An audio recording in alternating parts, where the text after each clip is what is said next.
truck Norris, springs, push rods, new cam plate, and of course gaskets. No tune, no nothing, factory everything. Still has the factory exhaust, have the headers, waiting on the 3-inch Y pipe to come in, and then I'll put those on and do another video and a tune.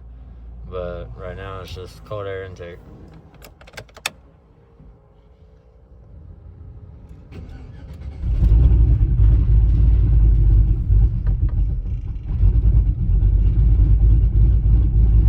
I'm not giving it any gas.